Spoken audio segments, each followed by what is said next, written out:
cut the grass today? Nah.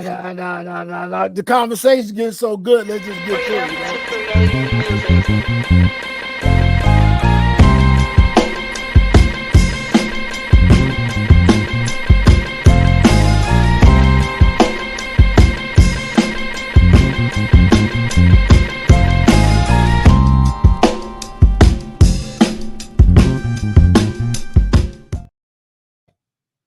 Every hero needs his theme music. Greetings and welcome to the Soul Logistic Radio Show podcast and on 91.3 WVST and SoulLoungeCafe.com. I'm your host, Doug Evans, the unknown icon. A few people call me Hannibal Smith. Got the minister of information, the straw that stirs the drink, the movie critic, VC.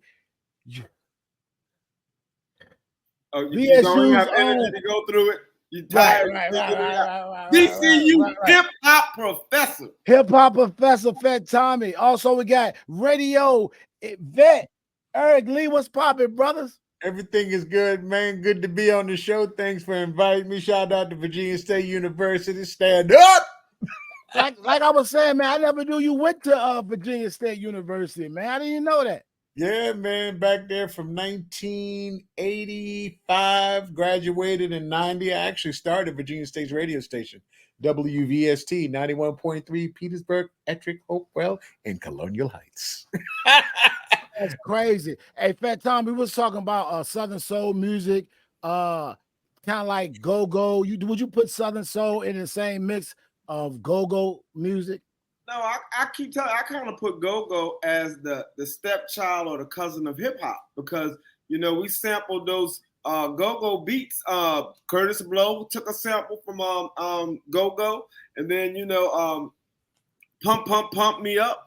Go-go, was kind of leaning towards hip hop. So I related closer over there because then also they take all music that are usually old records and remix them kind of in a go-go style, which, R&B records, they do their version, which is kind of what hip hop did when it first started. So I put it closer over there with hip hop than I do. No, where you put Southern Soul music? I put Southern Soul as really a blend between the blues and R&B. Because they kind of like, when I say blues, it's because it's like whiny, like that rhythmic pattern of the blues and very simplistic. But R&B, because they are singing, they are telling kind of love stories only to me in like a country music fashion. Like it's close to the country music with the themes like that's my side piece. That's something you would hear in a country record. I'm in a hole in a wall. That's like a redneck saloon. They all kind of. So Eric Lee, you said you started Virginia State. What got you into radio? What was your passion? What made you say, man, I like to get in radio?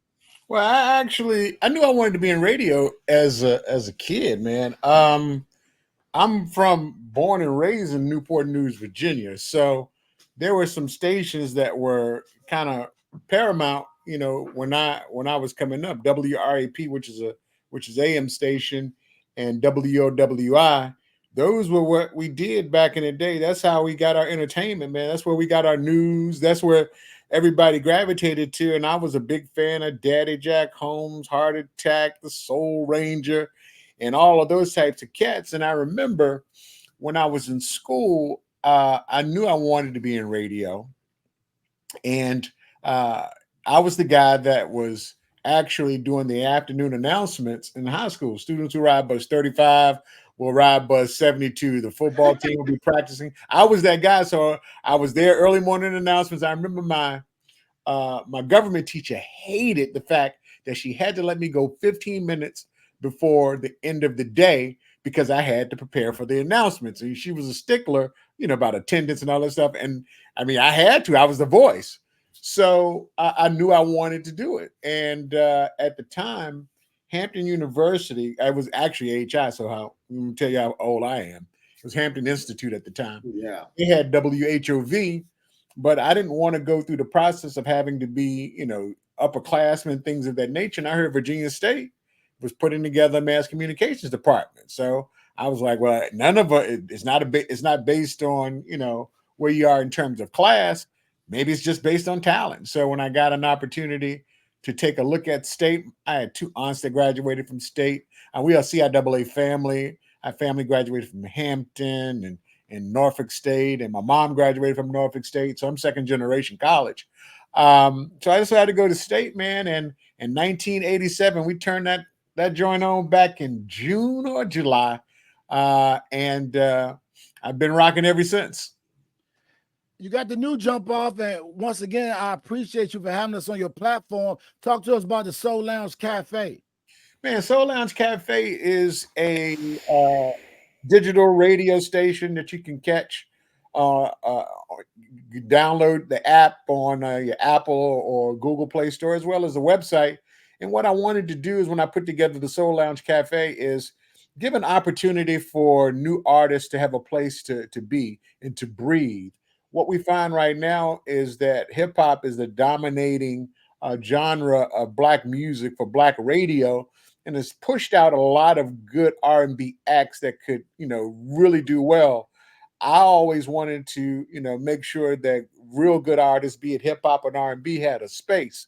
That was kind of my forte when I was programming back in the day, is giving opportunities for artists. One of the first people to play Outkast, Tommy will back that up for me. One of the first people to pay Montel Jordan. So when you hear stuff and you like it, you rock with it. And I didn't really want to wait on it, because good music is good music. There are a lot of good artists out there that ain't getting that shine. The cats like Josh X and Leela James, and there are a lot of good R&B artists and a lot of good, young hip hop artists that got something to say consciously. And I wanted to give them a platform for it, because it's realistically R&B music and hip hop music for adults. Now, Eric been doing this a while. I want to say he was the first one that told me about an online radio station. Remember when you had the station, the preamble to the station you have now? Like when computers first came out, E. Lee went and started his own on. No one even had computers, and Eric Lee got an online station even back in the day. So he's been a lover of radio. I mean, he put me in the game. I was working, and he called me in the office and said, "Look, you can get more money. You have to do this. You should be charging this." So Eric has always been one to educate people, try to put them in the game, and be fair with the music. Like, I met him because, we developed a relationship because, of course, he was the first one to play Players Ball. And they gave me Players Ball over the Christmas break and said, "See what you can do with it. If you make something happen, we'll bring you on board and give you a check." So I took it to Eric, and he loved it. And I mean, when they came back off of the Christmas vacation, we were leading the country in spins right here in Richmond. We were playing it more than Atlanta, thanks to E. Lee. And at the time, I was at Power 92, which is iPower now. And we were, we were actually a pretty big player in the music space, because New York and LA and Chicago and some of the bigger markets, they didn't jump out on music because they wanted to see what everybody else were doing. A lot of breaking new artists were the medium to small markets, because they would take the chance on the records. And it was kind of cool, because a lot of what, the industry were looking to see what Aaron and myself, and Aaron was my program director, and what was going on at Wowie down in Norfolk. They're like, if these guys are rocking it, we had a good proven record of picking good music. So what do you think the secret sauce in picking music? I know I feel like I got an ear. I think I got it from my mom. But what would you contribute to give you that ear for music, like picking great records? Man, it's kind of anybody else. It's kind of funny. I was nominated for Music Director of the Year 3 years in a row, and I won it, Billboard magazine. Wow. And a lot of it comes from growing up in music. I listened to music as a kid. I was the LTDs, the Parliaments, the Princes. I listened to all of that stuff as a kid. And, and it's funny because when we talked about the 50 years of hip hop, I grew up with that, along with coming out of disco and things of that nature. So music was my thing. So when you hear a rhythm, a beat, you like, okay. And hip hop was pretty easy because they were sampling old records. And the thing about it is, you want your audience to connect with the music, even if they don't know. Rapper's Delight was, Good the time. Sugar Hill Gang, but it was It was a disco record. Good times. It was chic. So when you put that on there, somebody, oh, that's that chic. Oh, what's that rap? Oh, okay, that's kind of funky. So one of the things I liked about Puffy when he was early on, he actually said it in I think it was a Mace record, take hits from the 80s. All he did was recycle the beat, and it was familiar. So it wasn't a stretch to go that far out. But like when Tommy said about Players Ball, it was hearing it. It was like it's part of the culture.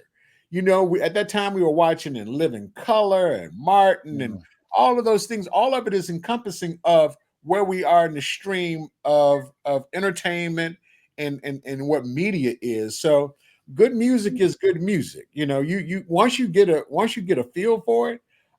Like right now, I'm looking at the charts, and I've been playing some of this music for 2 or 3 months, and it's just reaching the chart. Talking about Hill Street Soul. I'm like, I've been playing this for a minute. I've been playing a lot of the stuff. Now there are a couple of joints that nobody is rocking right now. It's the Woman by MC Lyte, Salt and Pepper, and Raheem DeVaughn and Big Daddy Kane. Why wouldn't you do that? The track is familiar. In addition to that, there's a Salt and Pepper record with Eric Sermon. Why y'all ain't rocking that? That's good stuff. Right. So when you that's using, like you said, familiar. That's using Stephanie Mills. Yeah. Yeah. Okay. It's familiar. Well, and Eric, you can't discount that Eric also was in the streets. Like back then, a lot of people, when you're in the club 4 days a week, Thursday, Friday, Saturday, and Sunday, it's kind of you right there on the edge. I mean, he also lived on the edge. So he could see what was happening in the club. So I could have a record play in the club and then come to the station and talk to him about it and remind him what it did Friday night when Storm and Norman played it or when Drake played it and it just jumped. Those are the things that people could look at because back then there was no call out research. So the research was relying on the music director and the program director, and they were relying on their ear and what they were seeing out in the clubs at night. Yeah, and the funny thing about it is, as I think about what you just said, there were no stations playing Booty Call There were no plays 3 in the morning, the Pancake House. I mean, we rocking that regular rotation on the radio. Well, nobody playing that, but that came from, like he said, being in the club, watching folks go ape crap, and I'm like, yo, Aaron. Yeah, we got to rock this. He said, but it ain't on the charts. I said, don't need to be on the charts. Everywhere I go when they play in the Northeast Groovers, Rare Essence, any of that stuff, we got to play it. And when people started hearing it, they were like, okay, all right. And it was crazy because that's when DC really was like, yo, we need to start sending our stuff down to Richmond because they're playing our music. I remember Capleton Tour.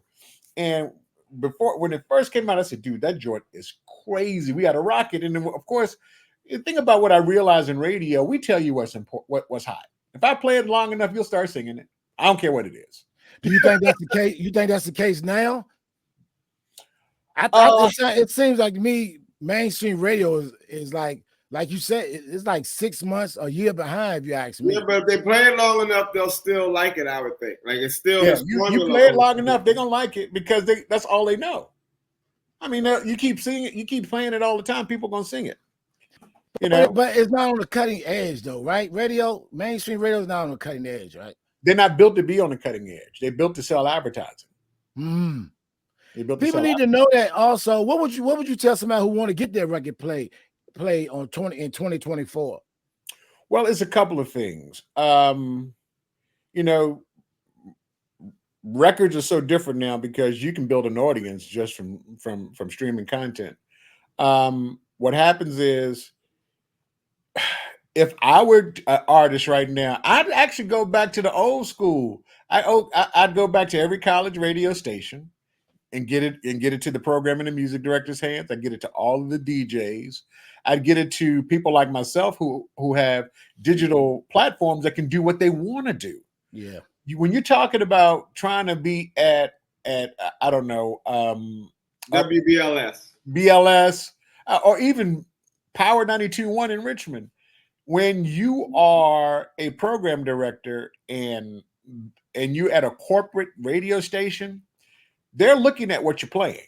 and they're going to ask you, why are you playing that record? It ain't on nobody's chart. That position could be somewhere else for somebody that's on the charts, because the people that are actually probably in that position to say that to you don't look like you don't even know about your culture. But they're going to look at the chart and say, well, why are you doing that? Because if the numbers don't pan out and our ratings fall, we can't sell it, then we got to let you go. Wow. Okay. Yeah. So when you're talking about, especially the bigger the market, the harder it is to get a independent artist, unless it's been groomed well. Like Drake. Drake was one of those cats that was doing 16 bars on everybody's stuff. By the time he dropped an album, everybody knew who he was. Okay. He was hot on everybody. They was like, who is this kid? Drake. Who is this kid? You know, and then when there was a battle. Wasn't it a battle, Tommy, for who was going to even sign him, because everybody wanted him? Yeah, and Lil Wayne A ran big out. war. But Yeah. here's the thing that I just learned since you mentioned Drake. One, Drake's mom is Jewish, right? So I saw Drake doing an interview. He was probably 15 years old, 16 years old, and he was rapping. And an older Jewish cat told him, you're going to be great because all the Jewish people are going to support you and see that you are successful. Now, this is in an interview way before we knew who he was. Right. And Drake didn't even understand what dude was saying. And then you put it all together. So I started looking at Drake's career, because first I listened to all the music and said, wow, he got 28 records I like. But then I look at the trajectory of his career. And that is how they did him. First, they put him on everybody's record. Then they put everybody on his record. But if you go back in the early days, he had every feature imaginable that really, if you would have took a minute to stop, you would have said, how'd he get all these features? Like, this is an awful lot of features for a guy no one knows. So if you want to talk about, I don't want to call it an industry plant. I would more call it a person that I like Doug. If you would have happened to know me in 1992 when you had a record, I could walk into the people I know, the Eric Lees, all around the country, and people would consider you a plant because they'd be like, well, how did he get there? Well, he just happened to know me, and I happen to be carrying all these records, and I carry his with it. So I'll stop short of saying he's a plant, but he had an awful lot of help, is what I would say. So, and the other thing is, when we look at hip hop, we can't really complain about Drake and not complain about Big Bank Hank. So in our first biggest hip hop record ever, when people look and we talk about it, it's the Sugar Hill Gang. It's like all time. He had a ghostwriter. I don't know if he had a ghostwriter or he stole somebody's lyrics. We're gonna call it a ghostwriter. I don't want to say the man stole somebody's lyrics. Let's just call it a ghostwriter. He had someone else's material he was singing. And that's what built Drake's career. So when we look in the very first record, something that we oppose vehemently was in the very first record that we celebrate all the time. True. I don't want to throw the fact that African Bambaataa and Puffy have some semblance. I'll call Eric's show and we'll discuss that. Oh man. Hey, Eric, do you think radio personalities get their flowers? I mean, we always promoting other people. We pushing records like Fat Tommy on the streets, handling. Do you feel like radio personalities and like street teams, do you feel like they get their flowers when it comes like Drake and people like these, or people like even like the like you said, the up and coming artists that people don't know about? Look how we playing their music. Do you feel like we get our flowers, man? Yes and no. The people that were born after 2000, probably not. Any of the artists that were born in the 70s or the 80s, yeah, meaning that folks that are born in 2000, they might be 20 from 20 to 24. They never listened to radio. They don't understand radio. They were born in Pandora and Spotify and things of that nature, and streaming.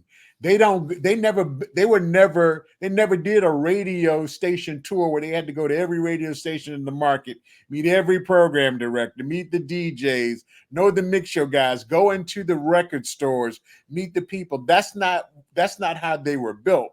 So they don't have the affinity for the people that are listening are there, because they ain't listening to the radio stations like that. They've never listened to the radio station. They've always streamed. Now the other artists, oh yeah, they always give props. Special shout out to all the DJs and the radio stations. They know DJs by name. One of my biggest DJs, I got Big Tigger in the morning and at our station, but of course they know him from BET. I've got Greg Street, who's strictly a DJ, and Greg has more influence in the culture than Tig, and Tig was on BET. Mm-hmm. If you let the folks that were in the grind trying to get the music on, mm-hmm. because Greg actually got stuff on the radio. Tig was, and he had the club over South Side, and he was both in Dallas and Atlanta on the radio. Yeah, so they give props to the DJs.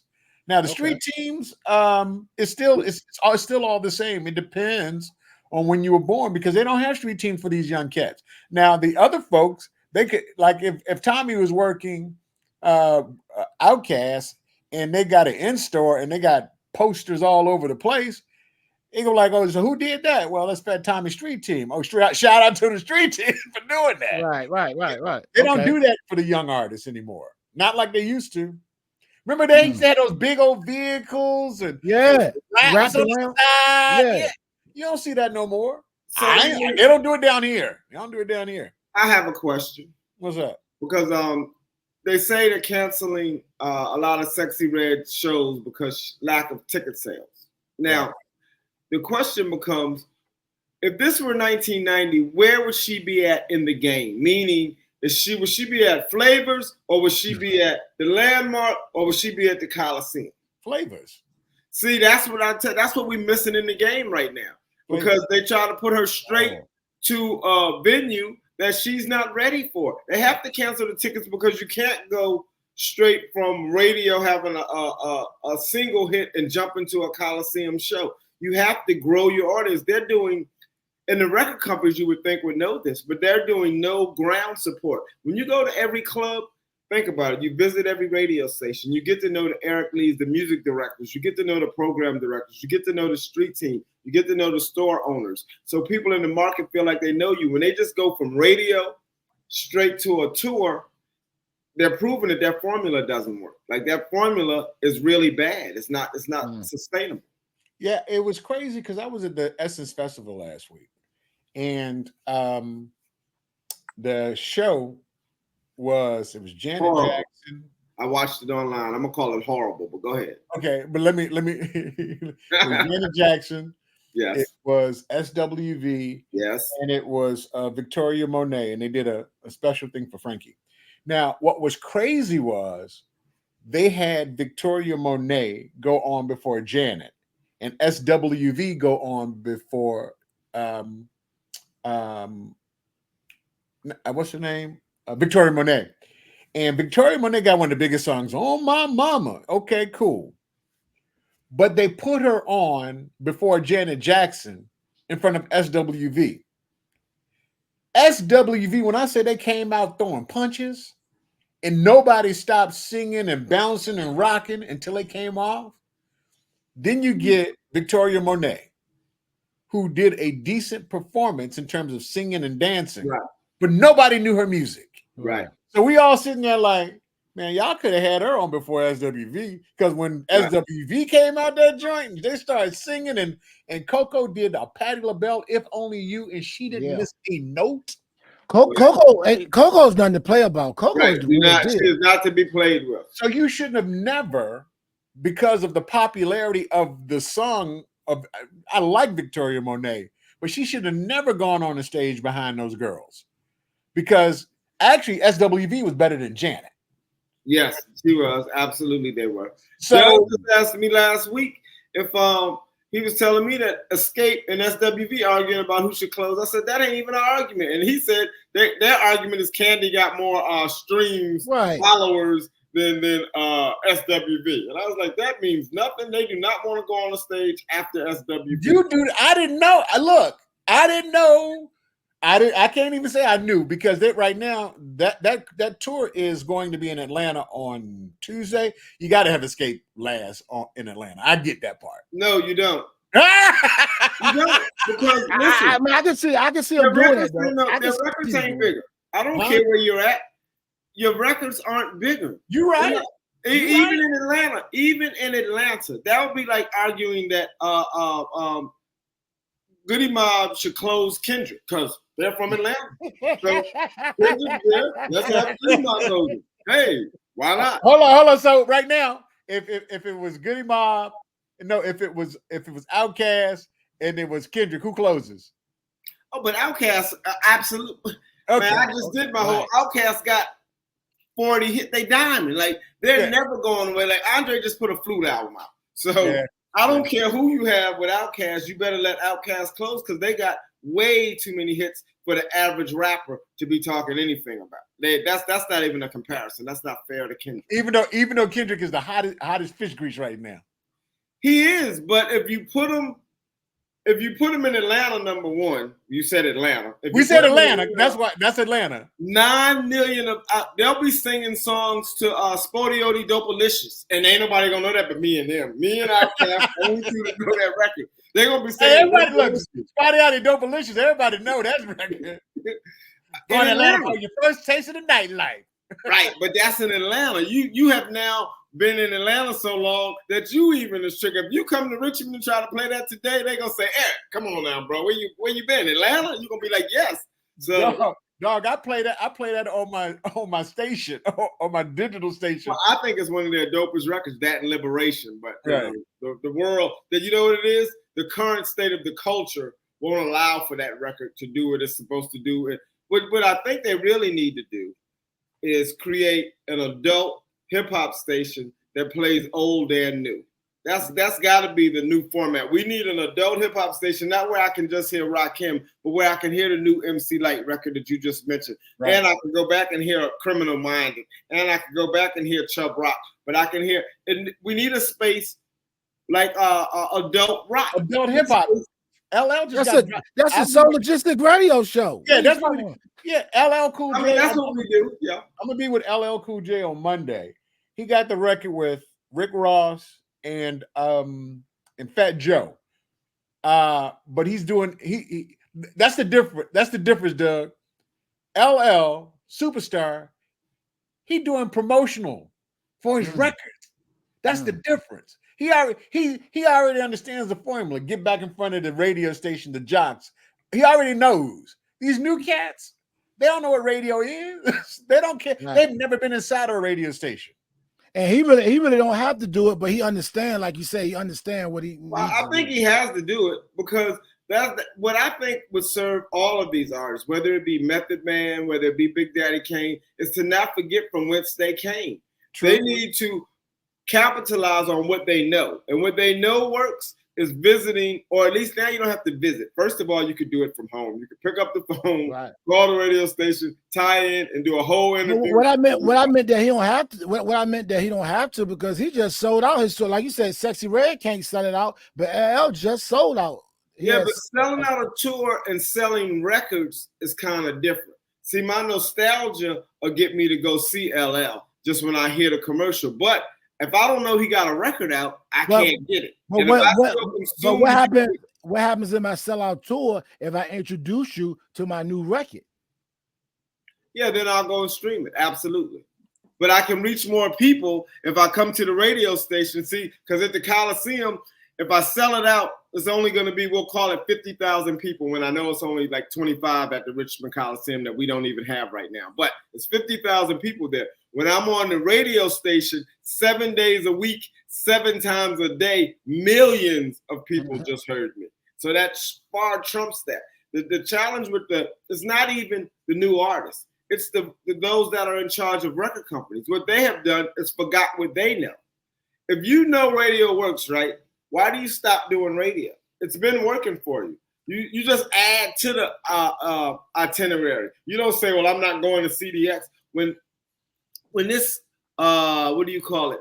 Internet radio first came about, there were only like, they had hiphop.com in New York. So I was doing radio runs with Goody Mob, Outkast, and we were doing all of the regular terrestrial radio stations. But we also started visiting online stations, right? Because they were the new thing. Now, there wasn't supposed to be a point where we visited online stations and stopped visiting regular stations. Like, that's what they did. They had something that was clearly working, and they now change it and are going against their own format and trying to figure out why it isn't working. They know that if they bring Sexy Red into the marketplace and have her do these clubs, she's going to grow. They stopped doing that.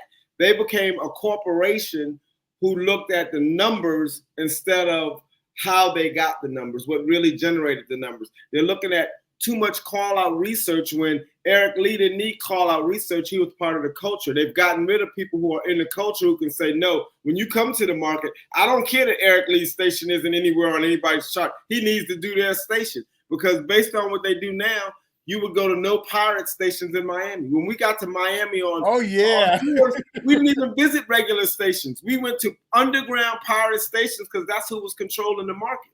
Yeah, you have to know these things. Pirate radio stations, and people have no idea what that means. They were illegal. There were people who literally had a house. Backyard. Yeah, and would move it. Wait, then they started finding them, so they would move it. Doug, I got a broadcast from your house tonight. Bring them. Yeah, it was like that. It really was like that. But you know, maybe they're not putting Sexy Red at Flavors because maybe Sexy Red's not good enough to perform at Flavors. Maybe she get booed out of Flavors. If you're not talented enough, that might not be a good look. That's what needs to happen. Listen, I'm not gonna call out no names of artists, but I've been with artists on the road where they would come and I would take them to Armani's, DJs. It was 3 stars that I took there, and they were horrible. Like, they were absolutely horrible. And you need that, because that's what's called a confidence check. Like, when I tell you that you're not doing something, believe me, what you're doing is not working. When everybody's telling you, and I'm not picking on Sexy Red, but when they're telling her she's the best thing since sliced bread, and then she get to a concert where it's only 1,000 people, where she can't blame the mic. These are people that's there to see you. See, here's the thing. When you're in Flavors, they're there to see you. Right. When you're in a club, they're there to see you. So if you show up at an audience who paid to see you, and you get booed, 99% of the time it's because you were terrible. It wasn't because of the mic, because the club already knows, listen, the people that go to the club know the mics are jacked up. Right. They go there going, sound messed up. Been there before. Right. So I was here last week, and the local guy did pretty good. Right. The mic wasn't no problems with the local guy and his mic. Now you're telling me it's the mic. So all of these things you wash out and you figure out how to perform. That's what going to these clubs is about, because you see the people up close, and you learn whether you're good enough to make it or not. If you can't make it, I wouldn't say everybody's going to get booed, but everybody's going to have a bad night. It's what you do at that moment that determines how far you go in this business. It's what you do when the chips are down, not when they're up. When you up, that's when you coming out the office. Man, they love you. Everybody's going to do, come on. And then they rush you there, and everybody's looking at you like this, like, what are they doing? You got to then reach deep and find it. Right. All right, Lee, tell us about Shooting the Breeze, man. Tell us about that. Man, you know what? I decided to put a podcast together. It's called Shooting the Breeze, Conversations with the DJ. And it's along with myself, my ace, Lorenzo Ice-T Thomas. Ice-T. Yeah, who went to Virginia State with us, with me. And he's now doing afternoon drive in Orlando and also weekends in Miami. And we're like, look, let's put together something that we can have conversations basically with anybody. Now, one of the things we wanted to do was have conversations with people that were in the industry, people that on the back end of it that nobody knew on like a Fat Tommy. The fact that he broke Outkast, and people were like, that somebody had to break him. Who is that? Well, my buddy did. Oh, snap. How'd that happen? He could tell that story. those are I wanted to talk to people that are in the industry that were responsible for the Beyoncés and the Jays and the Ja Rules and the Biggies and all of your favorite artists to say, okay, how was it when they first came out? And you can get some really interesting, funny stories. Like I remember talking to my friend Arlinda, who was handling Luke. He said she said in the podcast, we always has to keep the band running in front of the club. I said, why? She said, because every time we did a show, it was going to be a shootout. We had to be ready to have those types of stories from people that were back there, that were on the road with them, that were promoting their records. You know, I remember, I can't call out his name, but he got on the podcast and he called one of his artists Lucifer. He said because he would do devilish stuff on the road. He was like this guy. So to hear these stories, I wanted to give a space for people like Greg Diggs that did that program BET, DJ Cool. I wanted to give artists, people that were in the industry, anybody that we think had any significance to the culture from an entertainment, business, entrepreneurial. So we call it Conversations with the DJ. We didn't want to pigeonhole just one industry, but I find myself 80% of the time talking to people in the music industry because this is where I lived since 1987. Well, can you talk to me about your film career? Because I woke up one day and I started seeing you all over the television. I was like, man, this man's supposed to be a music director now. He the sales rep at the station. He programming now. Yeah. He making movies. Yeah, it's crazy because and this didn't happen on purpose. I found the love for that and we can go back to the high school piece again where I was doing the announcements. In order to do the announcements, you had to have drama classes. I ain't want to take no drama class because I'm not going to be politically correct, and y'all can cancel me if you want to. I'm a heterosexual man, and there was a lot of gay men in the drama department. Well, drama wasn't what it used to be. Like the drama class was kind of corny back in the 80s. Now, it was corny in the 80s, and it was really real class though. Now it's really a class. It was gay and it was corny. And I played football and I ran track, and I was like, man, I got to do that. I got to take these classes in order to do this because they want somebody polished that could deliver. And I'm like, all right. And I was like, so I told one of my boys, he was taking the class. He said, man, look, go around the corner. And I looked, I was like, she in that class? He was like, yeah. Is she in that class? I was like, there's some fine chicks in the class. Drama, here I come. Drama, here I come. I'm about to bring the drama. So I got a chance to, it was a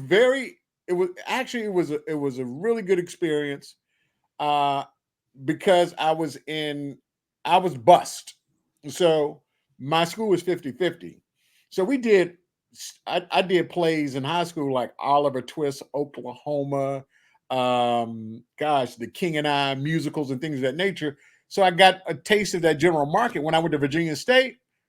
Amen Corner, Raisin in the Sun. Man. So I acted at Virginia State. So once I got out of school, I did a small stint with Theater 4. I was doing the Arthur Ashe story. And there was no real work in Richmond and Petersburg. I mean, I know they had the studio. Tim Reed had the studio, him and Daphne. I did some extra work on Links, which was a nightclub or a bar and the only reason I wanted to do that because Pam Grier was in it. Yeah, so I was still a Pam Grier fan. But I just stopped. Once I got out of it, I wasn't really interested in doing a whole lot. And then when I moved to Atlanta, and there was a guy on doing one of my nightclubs I handled. The door guy was on TV one day. I was like, what are you doing on TV? I said, if he could be on TV, I've been trained to do this. So I was watching an episode, believe it or not, The Real Housewives of Atlanta. And Sheree was at this place called Blueprint for Hollywood. I Googled it. And I said, well, let me go monitor the class and see if I want to take it. So I decided to start taking classes, and I started taking classes with Carl Payne, the guy that played Cole and Martin, Tommy Ford, the guy that played Tommy and Martin. Man, I should start Kim Fields. I started taking courses, and I started doing independent stuff. I was like, okay, this is cool. This is fun. And then I was on a Tom Joyner morning cruise, and Tyler Perry was looking to hire new actors. I auditioned for Tyler on the boat. He picked me up to do If Loving You Is Wrong. So that was my first big TV piece, if that was a big TV piece. But ever since then, man, it's been cool. I've been on Queen Sugar. I had 3 episodes on The Staircase. What? I'm in BMF. I got to go do ADR for BMF next week. What that is, we got to pick up lines that we missed from an audio standpoint. I've got a movie coming out on Lifetime. Gosh, I was in Malcolm X Martin that aired in February. Gosh, man, if you see me on, you'll see me all day on TV One on those true crime stuff like Snapped or all that stuff. I always play the daddy that find his daughter gets killed. So I've got a slew of commercials that are running in Alabama, Tennessee. So yeah, man, That's crazy. Yeah, so I went from radio jock to salesperson to actor. You never know what I'll show up as, man. So I enjoy acting. I meet with my coach every Sunday from 8 to 9 because I take it seriously. But yeah, man, yeah, I'll pop up on your TV. I'm so proud of Ely. Let me tell you my Ely story. I'm proud of Eric Lee because, and I don't know the details, so I may get it messed up, but he for whatever reason had to part ways at Power 92. And, you know, back then that was the big station. He was the music director. As far as everyone in the industry knew, he was that next dude that was going to go. Like he was him. And he left and he had to leave and he went over to the pop station to Q94. Q94. And I was like, whoa, Eric jumped over to pop radio. Like he is really doing this. And then he left and went to Atlanta and was in sales. And I was mad because he gave up programming because, you know, he was like, oh, don't forget I was in Florida before that. I was in Orlando for 3 years. But when he left radio, it hurt me to my heart because he was my radio guy I could go to and get some records played. But he never left what he loved. Like he left programming, but he went to the sales side. And as great as he was in programming, because I consider him one of the greats, when he moved over to sales, he was equally as great. Like I would go to Atlanta, he had a house by the airport, he had a condo. But when he didn't want to leave, right around the corner from the station, so when he didn't want to leave the station, drive all the way out to the airport, he would stay at the condo. So when I would come to town, I'd be in Midtown, in his condo, like right there in the heart of the city. Everything I needed to do, I was right there where I needed to be. So, I mean, he's always been on the edge trying stuff because he had an Airbnb before Airbnb. Like if he had that condo right now, it'd be the greatest thing ever. Like that was pre-Airbnb. He had the radio station before it was popular to have radio. Like he's always been out front. And that's what I admire about him. He never quit anything. When he does the knockdowns, he gets back up. So can you talk to people about the falls, not the highs, but the lows that you have to overcome to succeed? Well, I think what happens is I talked to a good friend of mine yesterday. It's not the fact that you get knocked down, is that you got to get up. And I only do things that make me happy, because if you do that, you won't quit. I like being in radio, so it's hard for me to quit radio. I like acting, so it's hard for me to stop acting. I like the sales cycle because I like to engage with people. I like to have the conversation. I don't do anything that I don't like. So a friend of mine, when I was in New Orleans last week, she said, "How do you find time to do all those things?" I say, "I enjoy what I do, so I don't mind spending a lot of time doing what I like to do." Find what your passion is, dive right into it. Understand that there is going to be some pitfalls. It's going to be some pitfalls. Understand your craft, figure it out, and just keep going forward. You're going to get knocked down. It's just a part of the process. I mean, sometimes you got to think about it like this. I'm about to hit you with a bunch of analogies. Watch out now. If you ever rode a bicycle, you know you had to fall down a couple of times. Yeah, absolutely. Before you learn how to ride the bicycle. If you probably don't remember as a kid that you used to fall when you walk, but you've seen either your children or somebody else's children fall and learn how to walk. Mm-hmm. Understand it takes time. If you get a bag of microwave popcorn and you put it in the microwave and it doesn't go to a full bag in 30 seconds, it doesn't mean that the popcorn don't work. You just haven't given it enough time to work. Yeah. So I like to tell women, if you get pregnant and you don't have the baby in 3 months, is something wrong with you? Absolutely nothing wrong with you. It takes time for the baby to develop. It's going to take time for whatever you're trying to do in life to develop. Yeah. Give it the opportunity to develop. So don't think you're going to be a superstar overnight because you turned on the microphone or a camera. If you ever listen to these people's stories, some of these folks have been doing it forever. So one day somebody's going to say to me, man, Eric was an overnight success. 50 years? That's overnight. You're just a baby in the game. 50 years is overnight. No, you work at your craft. He's in the Illuminati. You know? Yeah, he just blew up. No. Right. He sold his soul. He did it overnight. No, you didn't know the 30 years of work I put in Atlanta, the classes I took every Sunday for 25 years. Yeah, y'all don't know that. You know, you don't want to know how the sausage is made. Hey man, once again, man, we want to thank you. We want thank you for letting us come on your platform. Thanks, Fat Tom, you're hooking that up. And any last words, man? We really appreciate you, bro. No, man, I appreciate what you guys do, man. I listen to the show. I like the style and the manner in which you guys put it down. I like the themes that you go back with. I'm like, okay, they funky today. So I mean, you guys do a great show. It's right in pocket with the type of programming I put in place. So it just makes sense. And as you keep sending me the shows, we keep running them. Appreciate you, bro. Every Sunday, what is it? From 2 to 4. 2 p.m. Every Sunday. Every Sunday, 2 p.m. Cafe.com. All the radio stuff because he loves it. Like you and him remind me a lot of each other because he doesn't get up on Saturday and do this whole show because he has nothing better to do. He genuinely has a love and desire for music. I mean, it's amazing that how well he curates a playlist. Like it's amazing to me that I know he could be a music director in the right space. And that's what both of you brothers, I just look up to what y'all do musically and just individually and how much you love the things that you do. So thank you and salute you and both of you. Your flowers here. I don't have any. I'll give you oranges. Well, Fat Tommy, thank you, Fat Tommy. You put the battery in folks back. So you know what I'm saying? We appreciate you also.